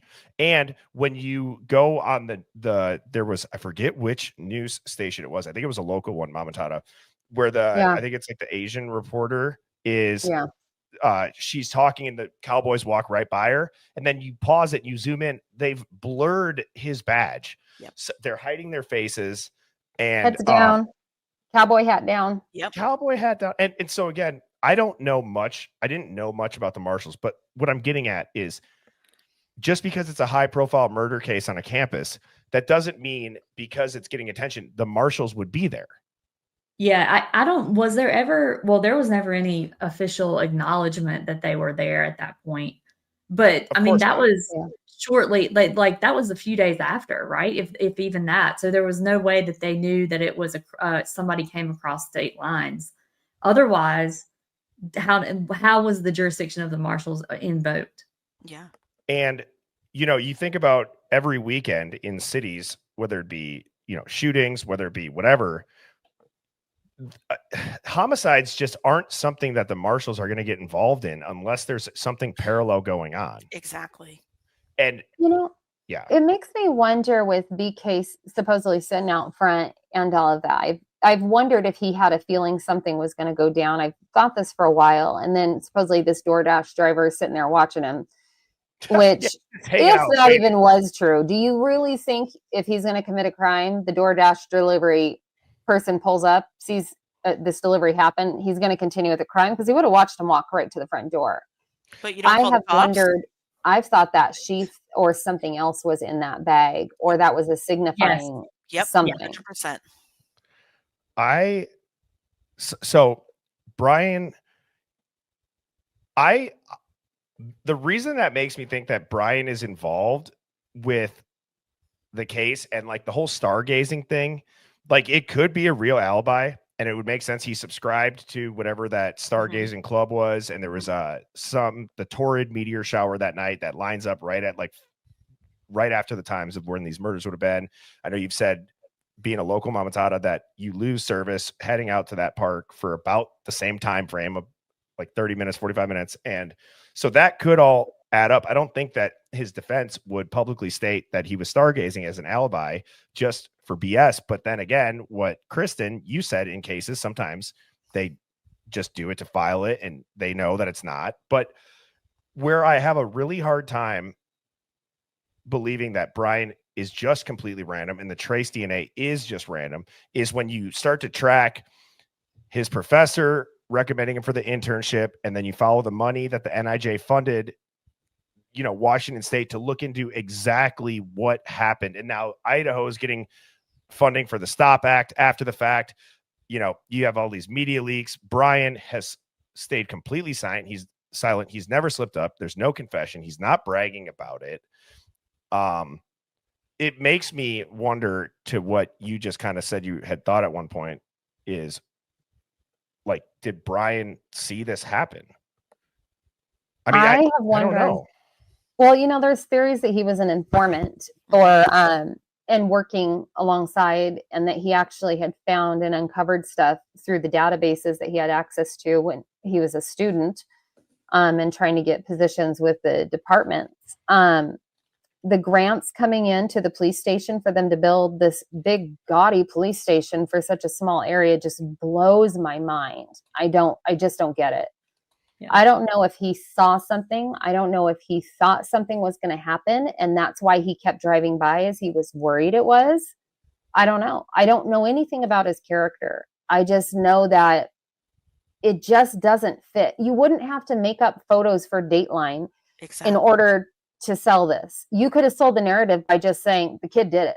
Right. That would have sold the narrative to 90% of Idaho. Yep. But the more they push it, the more people are going, I don't know about this. And what people don't realize is people like us that are questioning it, it's because this could be you. This could be me. It could be your kids. You don't know who could be framed because they barely touched something. And look, we don't know. We truly don't know who actually delivered that bag. We don't know if it was actually even delivered. Right. They're probably getting a twofer out of it. Like, if it is some type of PSYOP, it could be multi-pronged, right? Like they're getting maybe the DNA angle. Then there was some type of the funding. Then maybe look at how intrigued we all are with this, and the nation and the world. And it's like, look over here while we're doing this. I always think like, what's going on that they don't want me to be? And we're begging for more security footage. Like that was an angle that I hadn't really thought about, but it's like, yeah, right. We're all like, how is there not more cameras? And then it's like, well, now they can justify, hey, look at everybody says for solving crimes, capturing this monster. Yep. We need more security surveillance. It's like the Patriot Act right after 9/11. I mean, do you guys remember when they said that they could tell he had been there because his device tried to do a handshake with the in-home Alexa devices? They could tell that it had reached out to shake hands and try to connect with the electronic devices. The freaking internet was down. Exactly. People forget that. The Wayback Machine shows that it was down. The whole campus was down. The whole network. I forgot about that. Yep. Yeah, so, I mean, think about it. If that's all down, how are we getting some of these recordings that there was no issues with? It's there, and all of a sudden it pops back up. That's not how it works. You can't have everything, and that's what the prosecution is doing. They're trying to have every last piece of cake and the crumbs too, and they can't do that. It's not going to work. And so while we were having this conversation, Phoenix in the chat had said, look up what the marshals typically cover. We can probably narrow it down. So I'll go through it. The first one is fugitive apprehension operations. That's their bread and butter, where they're hunting down, dangerous fugitives, kind of like Dog the Bounty Hunter, but probably on a way higher scale, which that show was awesome back in the day. Dog was the man, dude. Didn't Dog get involved in what high profile case was it? What was it? It was just recent, right? Was it the Petito one? Or was Petito? He's gonna find Brian Laundrie, offer him a cigarette before he goes to jail, and have a heart-to-heart. Weird shit. Yeah. High risk warrant service, which is where they're gonna support task forces for federal and state warrants, SWAT style raids. We obviously know that this was not that. WITSEC. If someone's in WITSEC or compromised, goes missing, they bring them to active scenes, hospitals, standoff situations. They can relocate witnesses. They could supervise during trials, escape federal prisoners. It's not that. Judicial threats and court security indictments. Probably not that. This could also relate. Number 6 is asset seizures and federal forfeiture. It's not a traditional crime scene, but they may show up in high stakes federal raids to seize property that's tied to organized crime, money laundering, or drug rings. That could be another angle. Mass arrests, but what they typically don't do is investigate homicides or robberies. And what is Brian Koberger charged with? Oh, murders and burglary. So, if there's here's an interesting fact. It says, if there's a murder inside a federal courthouse, the U.S. Marshals would be the lead responders. They handle all federal judiciary premises. So, I mean, obviously we've done the WITSEC angle. I do wonder if Steve is able to go and say all of this because in a way, if Kaylee is alive, as people have talked about, I mean, you guys have seen too, when we've done the facial recognition match, it was like an 84% match. And you've seen work applications for all of the victims, actually. And there was a voice match done to Maddie Mogan that was 91% from an old Instagram video. So there's the fringe theories where it's that. But it's like if you took a picture of yourself today and then you go take a picture from 2 years ago, a year ago, you put it into a facial recognition system. Tell me how often you're getting 80+% matches. I mean, your hair could look different. It could be a different color. You could have lost weight. You could have gained weight, whatever it is. It would change that score. So there might be some teeth to those theories. I think the marshals being there is the biggest, like, in your face thing in the whole case. It doesn't fit unless it's something bigger than 4 students were unalived at an off-campus house by one deranged person who had no ties to them. Yeah. And so you have the PCA that might as well be toilet paper at this point. Now. Yeah. You have a white Hyundai Elantra that they said was, again, at the scene that they were looking for. And there's alleged ties to the sale. Who owned it? The previous owner was the owner of the house. It was 8 hours away. Oh, and let's not forget this, everybody, that there was also, so this is the photo of that car. There's also a giant handprint that looks purposefully placed on the Elantra's window that matches up exactly with the handprint. I overlaid them here on the window there. Both, boom, right there. And it's the exact same hand. So I don't understand how this was ruled out again so quickly. Brian Koberger, a month later, trace DNA, which I think if you're involved in the court system, we all hear touch DNA, which is what Ali Benevento, who's on my stream, talked about, how when a jury hears touch DNA, they think, oh, you touched it. Right. It's there. Which is going to be allowed in, by the way. Right. You know, with he's going to let them use that term. It's just like, so they can rule this shit out. That's way more suspicious than anything Brian did when they found this car crashed in Eugene on a hit and run. So there was no touch DNA on that handprint? Hey, that's what I'm saying. Did they even look exactly. at it? No, of course not. That's that car that crashed that in Washington or somewhere, right? In Eugene. What was the theory with the landlord with SCs and the landlord? Well, so his like somebody that he had employed, he sold this car to. So they go, and the title is technically not related to the homeowner, but he had recently sold this car to her, I believe, if I'm remembering correctly. And I also think back to the marshals being involved with WITSEC, and I know, Mama Tata, you're thinking Idaho with the Aryan Brotherhood, but if you remember, like a month ago, Pam Bondi and Donald Trump are talking about how the leader of the Sinaloa cartel was taken down in Eugene, and I started thinking, I'm like, if this was an entire giant operation, Brian Koberger would actually be the perfect person to set up and put in the media. He's obsessed with serial killers. He's weird. It's going to sell it. I want to tell a story after this real quick, but to finish this point, you're not taking down the leader of a cartel, whether it's just a local, gang part of it. You're not taking them down in weeks or months. It's going to take years. You're going to have to build the case.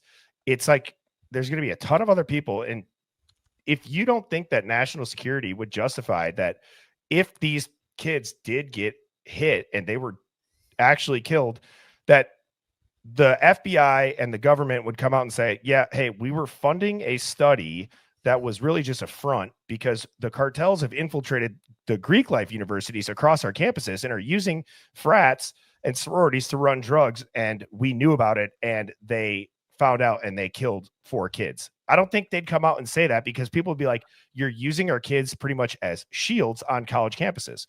And it went terribly wrong. It'd be one of the biggest F up scandals of all times. Yep. I watched a documentary over the weekend on I was just looking up like really creative and clever sting operations the FBI has done.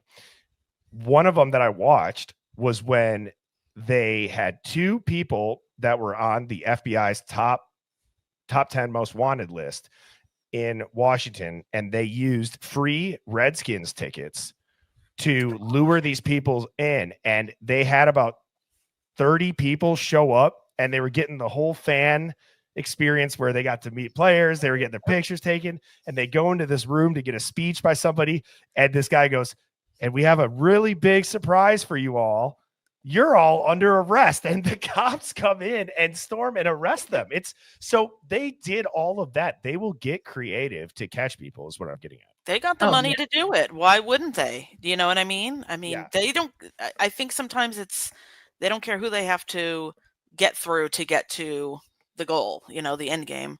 Yeah. Well, and there's so many connections in the area that people don't realize how the money moves in the area. They don't realize who's connected to who. It's a lot of these people were connected to the botched serial killer that happened that I mentioned before back through, it happened for decades where the kids were killed. You can watch it on Investigation Discovery HD called Dark Minds. And I think it's, I forget the name of the actual episode. It's one of the first ones they did where they talk to serial killers and say, what are we missing on this case? And so they talk to people who are on death row. And these guys are like, this is what I would have done. This is what you're missing. This is how you solve it. And a lot of these people are connected. I love series and shows that are kind of like when the FBI or the CIA goes into like a super like dangerous person that they couldn't catch for years. And now they're like, you're going to work for us. And they teach them all their tips and tricks. Like, there was a really popular one that was like, this guy was a art thief, or he was a really good fraud for art. And then he started to actually show which art is fake and just a duplicate. Oh, I saw that. Me too. Oh, that's so good. Cool. I forgot the name. It's so fascinating. I forget the name too, but I definitely watched that, and that was just like, oh my god. Yeah, that was fascinating. Like, you know, I do have a zero question. To hero. Yeah. Since we have an attorney, what would be your thought as to why Kaylee Gonzalez never received a victim's notice? Exactly. So I went through digging and I pulled it up, and I sent it to Phoenix, and I said, we might have overlooked a really big key. She's the only one that did. Even friends like Hunter, he even received one.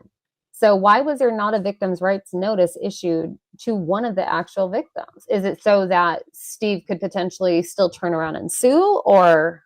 Oh, good thought. And a victim notification, just for everybody who doesn't know what that is, it's a formal alert that's given to victims or their families about key developments in a criminal case, such as arrest, court hearings, plea changes, sentencings, or appeals. And we know that one didn't go to her family, or what? Okay. Nobody in her family received one, or her.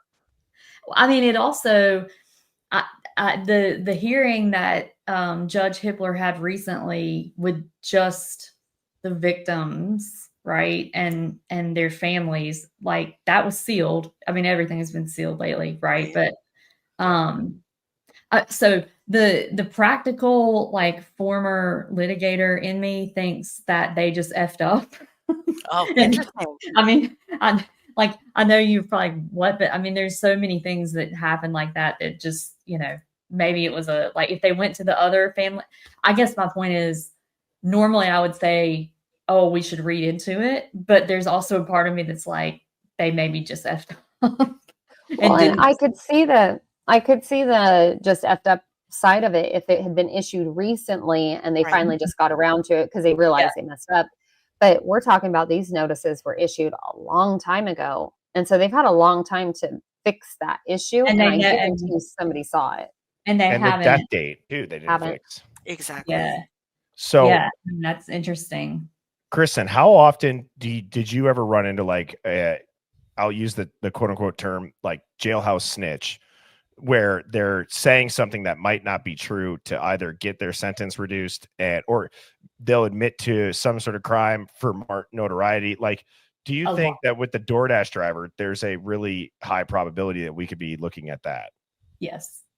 And what happens in that situation? Well, she didn't even, correct me if I'm wrong, but on the footage, I watched it, and then like she doesn't ever actually say his name, right? On the foot. She does on another footage of it. When she's in the police car being driven, she does say his name. Mm-hmm. She does? Yes. Yeah. I think I thought I watched all of it, but I just saw the part, I guess, in the actual like police station where the woman was interviewing her. And so I didn't see the part where she said his name, but it was speculated on. You're not wrong. There was people that were kind of questioning, did she say it? Did she not? Yeah. But she also did say the college girls that were murdered and in the upcoming case. So yeah, she said Moscow. Yeah. Yeah. I mean, I want to see the one in the cop car where she, because since that came out, I've been thinking, I mean, and here's the thing. She could have still have just said that. Like, I think she's just interjecting herself, or however you say that, in the same way that I'll be shocked. did, the same way Dylan with can I just basically tell you what happened at 4 a.m.? Do you know what I mean? It's like you're giving information that doesn't need to be given. Yeah. What do you know? You know? Like, honestly, I know that the witness list is sealed, right? But I'd be shocked, honestly, if she actually is a witness. I mean, like, honest to God, I think that she probably was on meth or whatever. And I mean, I feel very sorry for her. It's a tragic situation, but I would be surprised because Ashley Jennings, I listened to it again today. And I mean, maybe I'm taking this too literally, but the only surviving eyewitness is DM. I mean, exactly. And she said that in court. Like, I would be shocked if she actually is a witness and that's why I'm like, mainstream's just running with this for the hell of it. Well, exactly. And any mainstream that's, any witness that's going to be called or, eyewitness or whatever thing. Okay. So you got Dylan, who was just drunk out of her mind, doesn't even know if it was reality or not. And a person who has had a maybe checkered past that might be getting a deal just to talk. I mean, I don't know, I would think a defense attorney would have an absolute field day with her credibility then. Oh, exactly. Yeah. Put her on the stand and let me hear and cross-examine her, please. Have you guys ever seen, like, you guys just brought up DM, like being the only witness, so we don't get to see her face, right? I don't know how. I'm still not sure. I think she physically has to be there. Mm-hmm. Like, there was some like discussion of, she's gonna be able to testify remotely. They better not let her phone it in. That's BS if they do. I agree. I don't know. That 911 call? No. Yeah. No. I don't think that satisfies confrontation clause technically, but what is that? So you have the right, like, under the Sixth Amendment to confront the witnesses against you. And I think there's some case law. I mean, it would have to be relatively recent that it has to. I think the court can make an exception in their discretion, but in this case, I don't know how they wouldn't force her to actually come in, especially if they had her come to the grand. Well, I mean, granted, he wasn't there for the grand jury, but I don't think she can testify remotely absent a showing of really good cause. But I have heard about her face. Body language, Sorry, I didn't mean to interrupt, but I'm interested in the body language. Yeah. Mm-hmm. Would you put Brian on the stand as an attorney, Kristen? No. And there's some, like, I love Andrea Burkhart, very much respect her. She's an awesome attorney, and she'll even tell you that she's unusual in that she will put defendants on the stand. I have never thought and have never done that. Not in any of my cases. And I think there's just too much of a risk of jurors. Yep. And just interpreting, one word or whatever, like, it would have to, like, I wouldn't have put Karen Reed on the stand. I also wouldn't have let Karen Reed. I mean, I love her attorney's amazing legal team, but I wouldn't have let her do those interviews for damn sure. Yeah. His personality quirks. Yes. I just think I have a son with ADHD who is hyper focuses on things. And I think what would happen is, I think that Brian would try to people please if he truly is a nice guy. He would try to explain, and he wouldn't know when to just answer just the question. He would try to give detail to explain why that's his answer. Well, he would try to make everybody comfortable because he's uncomfortable. We've talked about, like, if you've been around somebody with that that diagnosis of autism that they're saying he has, that's exactly what it is. They have to over clarify in their heads to get it through. And then I'd always been curious, like, okay, if I was a defense attorney, what would my approach be? If maybe Brian didn't get on the stand or not, but what could it be to still get the autism point across without it kind of being like, maybe some people, if they're not familiar, they're like, oh, well, he doesn't know and he's not thinking logically. Like, is it an excuse? Like, kind of like when Hitler, he had no idea, really. It didn't seem like he'd ever been around somebody like that. So he was having a hard time trying to understand what Ann was saying. But like, if they framed it as like, he's not some like loner incel who just was, looking up Ted Bundy and wanted to see what this would feel like. He was like an autistic obsessive who was looking into this. And you look at any of our browsing histories, I'm sure it's very similar to like what they'd find. Right. Well, are you talking about for the mitigation phase, or you mean just the actual like trial itself? I guess in general. I mean, I'm trying to think of like how to get into a jury's head to where, like, the silence, maybe his body language could be explained where the autism aspect wouldn't necessarily maybe hurt him in the minds of some of the jurors, where it's like, I think most people, if they heard like he was an autistic obsessive type of personality with this, and he's clearly a scholar, he was good. So could that be an angle where it like doesn't put the autism in a bad light? You just have to think about how are you going to get it in, and like how is it relevant? And your audience. Yes. Yeah. The Idaho audience, I can tell you from, if it's a jury of your peers from in northern Idaho, you're not going to win it if you put him on the stand. No kidding. The mentality of Idaho is still small town. And it doesn't matter, no matter which way you spin it, there's still a lot of misconceptions about autism. A lot of people think, keep in mind, southern Idaho, you have a lot more of the bigger churches and more cult-like mentality type churches. So it's we just need to pray it away. And so people don't take that into account. It'd be a risk to put him on the stand, depending on the jury. And considering jury selection is only going to be a 2-week process, I'm with her. I don't think there's any way. And like somebody just said, he scored 100% on the SAT. Is that true? Oh my God, that's is that crazy? Real? If that is true, I mean, he's not going to win, because people are going to say, well, he's a genius. He can get away with this because he's a genius. God forbid somebody's smart these days. I mean, but he made every simple mistake that any dumbass. Yeah.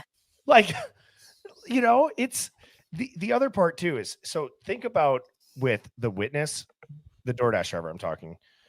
So you're going to tell me that a guy who is about to go and commit a quadruple stabbing, first time ever, just to see what it feels like, somebody pulls up to the scene and they answer the door and they're awake and there's stuff going on in the house, he's still going to go and do that for the first time?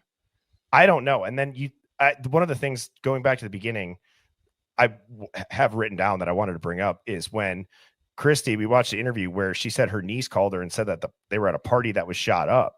I've always wondered, how does that just get brushed over? I mean, that's a victim's mom saying that.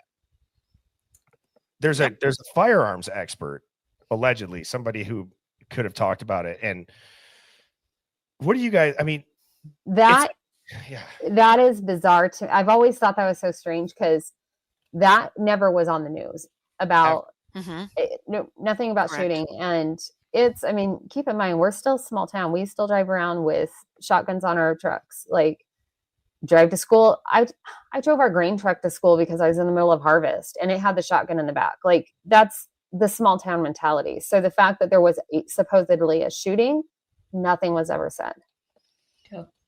Or that they were bound and gagged. That was another thing. That's another thing. Right out of the gate, that they said they were bound and gagged. Somebody was like, I remember very early on, they were saying that like they would just like go down the line, punch, punch, punch. Like they were all four just like lined up and they were just like beating the snot out of all of them. I mean, everything from the beginning is gone. It's gone. It's Yep. scrubbed. Yep. It's very relocation-esque. Yes, that's exactly what I think. I mean, I've gone on to, I use a Russian web browser to look up a lot of information so I can get past what we have here in the US censors. And there's a lady in Africa that I talk to quite a bit, and she has done some searching, and what she finds is vastly different from what we see. very interesting. What is the browser? I use Yandex. Sometimes you have to just assume that what you're going to click on, you don't know what it is because you can't read it at all. Yeah. It's all in Russian. But I use Yandex to get around. Since DuckDuckGo was bought out by Google, I stopped using both of those. And I go with Yandex and try to search through images. Because if you type in Brian's name, if you type in any of the survivors, or even Moscow, Idaho at this point, you just get what the normal media is trying to show you. You can't even dig into who's related to who. It was very hard to actually find photos of Dylan's father. Yeah. And to find out that Dylan's boyfriend, his godfather, has massive criminal issues. Steve has a brother that unalived a bunch of people using a knife in Oregon. I mean, and a lot of this stuff is not on your typical browsing history. Somebody in the chat just said, can the lady in Africa reach Jack's show? I saw that too. Some of the comments are so funny that it's like hard when I'm like seeing them kind of fly by. Yeah. I'm trying to make a point, and it's like, how do I ignore that? Yeah. Like you're not ignore it, but how do I not let it make me laugh if I'm talking about something super serious? And it's like the Hive, as you guys know, obviously you guys have been in there. It is the chat is done a really good job, even as the stream is growing in size. Like we have, a few hundred people in here every night, if not, 1,000 plus sometimes. And I don't see any trolling. It's really a good discussion platform for that. And then when people throw in that shit that's hilarious, it makes it even better. So to the people who are, I guess, are comics in the Hive, please continue to do that, because I enjoy those. This case, it is so frustrating that this is where we're still at. Yeah, exactly. I don't know if you guys saw that show. I think it was called The Collective Minds. It was a show it was crowdsourcing, where they would use people at different points in time in different areas, and they would collectively combine their evidence, and all of a sudden, here's your truth laid out for you. It didn't last very long. Interesting. But it was phenomenal because it used the concept of everybody has a different access point to information and a different opinion. And once they put it all out on the table, I've told people, what you have in front of you, send it to the attorney's office. Send it to the attorney, because if this guy did it, then at least you helped. Now, if he didn't do it, then at least you helped. I think we should do a stream trying to prove Kohberger's guilt. I've been wanting to do that. It's hard to. It's really hard to go in and go down that route, because it's hard to find stuff that's not the four same talking points that are very narrative based. Like when you search his name, to your point, Mama Tata, is like, you don't see anything that's outside of a very simply thought out narrative on why he should be guilty. And I was just going to say something else about, so we have a Discord now too. You had just talked about the Collective Minds. I think if Dawn or Mrs. Birdie, if you're watching this and in the Hive right now, I think it'd be cool. You know how people say it's disrespectful to talk about these cases and blah, blah, blah. If you say, it might be a PSYOP, or it might be WITSEC, or it might be a ritual, people lose their shit. And sometimes I think what I think is disrespectful is probably the cases that didn't get enough attention that could have been easily solved if stuff was looked into. And so I've always thought one of the goals that I have, and I think the Hive would be down to do this, but in the Discord, what if we picked a local case that maybe it's resources, maybe it's just not getting the attention that if it did, it could get solved. I mean, I feel like there's a lot of justice out there probably hanging right there as low hanging fruit. And I'm sure, Kristen, you've seen those examples, but these are not outlier. Well, this is an outlier just because of the I mean, we can all agree, like, this is not a normal case, but like, I think that's what really drove me to dig into these cases, is that I realized from when I was practicing that, like, this is happening all over the country, a lot of times in small towns, and a lot of times people don't have the resources like Karen Reed, for instance, did. And I know people donated to her, but like, she funded a lot of it herself. And so all those people that don't get the publicity and don't have the resources, you never hear about those. And those are the ones that, they need as much help as these larger high profile cases. I mean, I've said this and I've gotten flack for it. Obviously, Karen Reed, what has come out in the 2 trials is very obvious, like, corruption. But I remember watching her first couple of interviews. Initially, she kind of seemed like it did seem like, oh shit, maybe she did hit him, right, and she said it, and whatever it is, like, and then it just goes to show, having people like, what was it, Turtle Boy, right, that kind of broke that open. Look at, and it's so interesting. Like, why is it done in that case? Why is it done in the Gabby Petito case? Why is it done in those? But then that same crowd that tunes into these types of shows, that tunes into Karen Reed, it's like, what is it? I don't even think it's a male female thing. I think it's really just because of the narrative in the news. Mm-hmm. It's how long they keep it out there. Yeah. I mean, you never hear. I mean, I'm not trying to get political, but you never hear about the Native women that go missing. The African American children that go missing. It's always the white people. Exactly. And it's, I mean, everything is driven by the same people. For what goes out there. Did you guys originally think that Brian was guilty when he first started hearing this case? My initial just right off the bat. When I saw him on the news, I actually just said, that's the guy that did this. I was shocked. Actually, I didn't know. I was just confused. I'm like, that looks like a dude that couldn't kill 4 people with a knife. That's what I thought.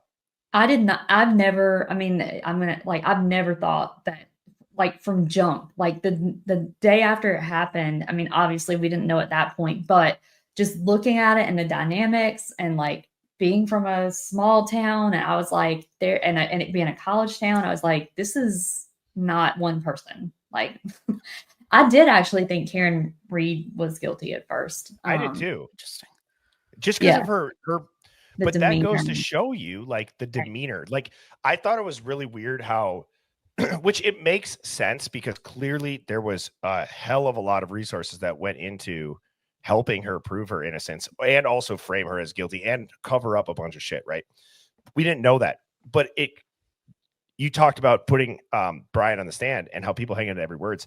The thing that had me have that, oh, she might be guilty, is how she talked only about herself and didn't really seem like she cared that John O'Keefe was dead at first. At least that's how it came off in those docuseries. Yep. Yeah. You guys got that same vibe? Yeah. And her attorneys are phenomenal. Like Alan Jackson, Bob Alessi, David Yannetti, Liza, but I don't know whose idea. I mean, because that could have very well cost her that second trial. Like, if you had had some different jurors, those I would never have had her do those interviews.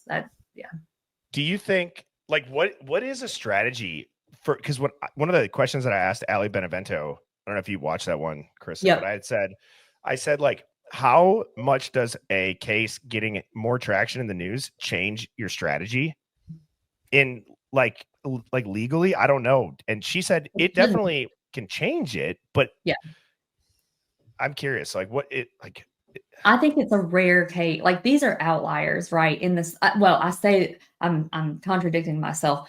They're outlier. These cases like Karen Reed, Delphi, that's where you do want to crowdsource, right? And so, but it's unusual for her attorneys to do what they did. Like, that's a once in a lifetime. You're not going to have a Turtle Boy and the Free Karen Reed movement and all of that. It shouldn't change your strategy at all. I mean, quite honestly, like, you really shouldn't be playing to like, you saw that a little bit in Murdaugh. in South Carolina, that like where Dick Harpootlian is a politician, and so he was kind of in this, and they used it, and then they used the clerk of court drama and all of that. But in an ordinary, like, it's never influenced any of my cases. And granted, I didn't have any high, but it shouldn't really. And I agree with her; it shouldn't really impact your strategy.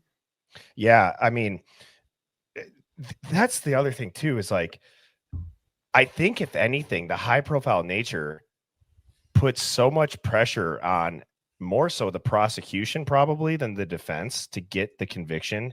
And I think for the prosecution, not that it wouldn't be like a career maker for a defense attorney, but for the prosecution, I think if you lose that, you're effed type of thing.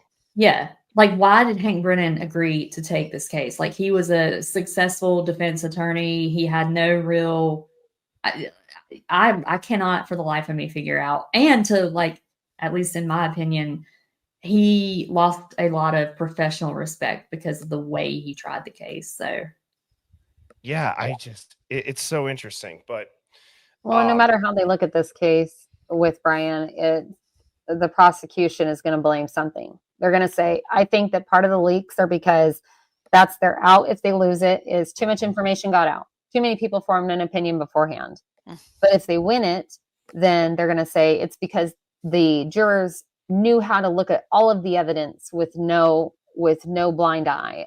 It's no matter how they spin it, they're going to be able to use all these leaks.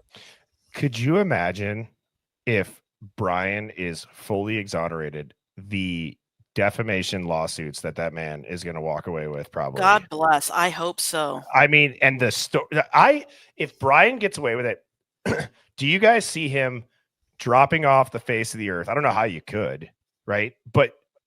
Or do you think he would write a book? Could you see him? I mean, what do you guys think? I can marry that woman that's obsessed with him. Remember that? There you go, the one in the back. Oh my God, popping pills in the courtroom or whatever it is. Like the Ted Bundy argument too. He could have killed that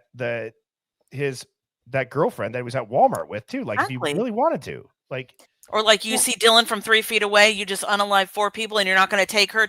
Get out of here. You're crazy. What I wonder sometimes is, because I always go back to those deaths that were in the listing, because it was a couple of girls and a guy. There was a child years before in Osoton, and then there's a lady riding her bike between Moscow and Genesee. And so I always go back to it and I think, what if they never caught the guy? They had suspicions of who they thought it could be. What if this is connected to that too? And that's the part that scares me is, let's say he did do it and they have leaked so much information. It has totally effed up this case. It's not winnable. And he walks free. That scares the shit out of me. No matter what, this case is terrifying because we have family there. We have kids that go to college. We have friends. We've got grandmas and grandpas. And obviously we're not a safe, small area by any means. We have, as we talked about, we've got drugs, we've got cartel, we've got the Aryan Brotherhood. We've got so much going on that I hope Brian, if he is innocent, I hope he writes a book to show what they overlooked and what they weren't listening to, so we know more. I hope he writes a book too. I hope he does too. And I think it's a brilliant strategy that he stayed completely silent. Absolutely. Oh, there's a reason, just FYI, and y'all may know this, but a lot of people bring up why he didn't plead not guilty. Yeah, I've been wondering this. Yeah. So I think it is because I don't know if this is a function of, and I'm obviously not barred in Idaho, but I think that from everything I can tell, they wanted to challenge the actual indictment. And it was, I think Ann Taylor advised him to not speak. And to not play, because I mean, normally you would plead not guilty yourself, but I think he was basically trying to completely. She planned on challenging the indictment itself. So when you say that, what does that mean in like a layman's term? Like, so if you remember, there was I think in Idaho, and I don't know, Mama, Ty, tell me if you know about this, but like you could have. And it's like this in other states too, but like you can do the indictment, but you can also have the preliminary hearing. Well, when they figured out that I think Bethany wasn't going to testify. There was something about Bethany testifying, and the prosecution realized, oh, we need to go have a grand jury indictment instead. There was just something weird about, they switched it up. They did this indictment, and then I'll have to go back and look at the motion, but I think that's why she didn't have him plead himself, because if he did, he's acknowledging that there was even an indictment that he could respond to. Oh, I see.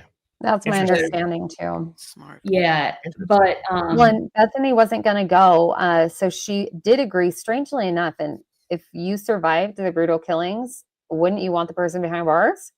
So she did agree to meet with his attorneys, and they had to come to Nevada to meet with her. Yes.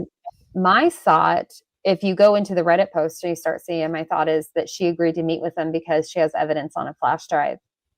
That's been some of the rumors on Reddit. Yep. Like film footage, or just would the flash drive prove the motive is the argument? The flash drive would prove who and why and what and where the money was being moved, and that it did have to do with drugs. And so I've been doing deep dives back into old Reddit posts and trying to find the stuff that I deleted years ago. And a lot of the stuff is starting to resurface, but Reddit is a place that you can get a lot of information off of that was deleted off of 4chan. Very interesting. But yeah, supposedly she has a flash drive. Yeah. Well, I think that was an awesome first Hive Mind Roundtable. I hope you three enjoyed it. I loved Shelly, it. Kristen, and Mama Tata. Thank you guys for having us. Thank you for having us. Yeah. You guys are just really, I appreciate you guys being willing to come on here and commit, a couple hours. The audio is great. Everyone's on camera. The fact that, people like yourselves are tuning in and in the Hive, like I said, is why I wanted to start this. So I'm going to do this once a month. I think obviously this time it's like the 22nd, but I want to maybe get to something where it's like, a memorable type, like, is it the last Sunday of each month? Something like that, maybe for a date. And then also, as I told you guys backstage, if you guys are regularly tuning in, Tuesday evening is going to be a stream that you guys aren't going to want to miss. I kind of was teasing it in the comments when I had to pre-record it before I went out of town for a work trip, but Brian Koberger's friend William has agreed to come onto the stream on Tuesday evening. So to say that is one that you're going to want to see, or if you're a part of the replay crew, make sure that is one that you tune in for. In the Discord, start any questions that we have for him. Phoenix is going to be up there with me too. We could have 1,000 questions for this guy. I really like to have the questions kind of flow from like a background. What did he think when he first saw him get arrested? How did he know Brian? Like, what interactions, like very basic ones, but then I'd love to just, get his thoughts if he would speculate at all. I know I would not play it on the big screen in the family room after I've talked to him quite a bit. No kidding. I recommend that is not one that's on the TV. Yeah. Take the kids out of the room. Yeah. I'll have like a language warning, explicit. We used to buy a CD from Walmart. Like, you'd have the explicit thing, but no. So I don't know if William, if you're tuned in right now, but thank you for being willing to come on. Like I said, I told him he can say whatever the hell he wants. There's not a lot of trolls. I told him there's not going to be any censoring from me. You tell me what you want me to have prepared for visuals if you have any, and I'm just going to let him talk. So I think it's important. And I think, to his point, it's about time that somebody stands up for this kid. If this does not match his character and his morals. So I feel honored to be having him on. And like I said, that's going to be Tuesday evening. Can't wait. With that being said, go ahead. Birdie. Thank you guys so much. Yeah, you guys are amazing. I'm glad that this worked out kind of the way that we all visualize it. I think this is going to be awesome to continue doing this moving forward. To everybody in the chat, I know tonight was a little bit less interactive with like pinning comments up and stuff, but I will always announce the Hive Mind Roundtable a week before it happens. And that process of emailing me, username, some points that you wanted to make will stay the same. And I I mean, for you three, this was pretty seamless, right? You just click the link. Oh, You joined so up. easy. Way easier than I expected. Me too. Yeah. Me Okay. too. So even if you're not super technical, it's not hard to do. And I don't care if you show your camera. I think it's obviously a better viewing experience. Everybody does. But yeah. So with that being said, thank you three again. Thank you to everybody in the Hive. Shout out to the mods. And I hope everybody has a great night and you get some good sleep and you go into the work week strong. So I will see you all tomorrow night at 7 p.m. Weekend. You nice betcha. to meet You you too. all. Thanks, guys. Yep. Thank you. Bye. Cheers. Birds flying high, you know how I feel. Sun in the sky, you know how I feel. Breeze drifting on by, you know how I feel. It's a new dawn, it's a new day, it's a new life.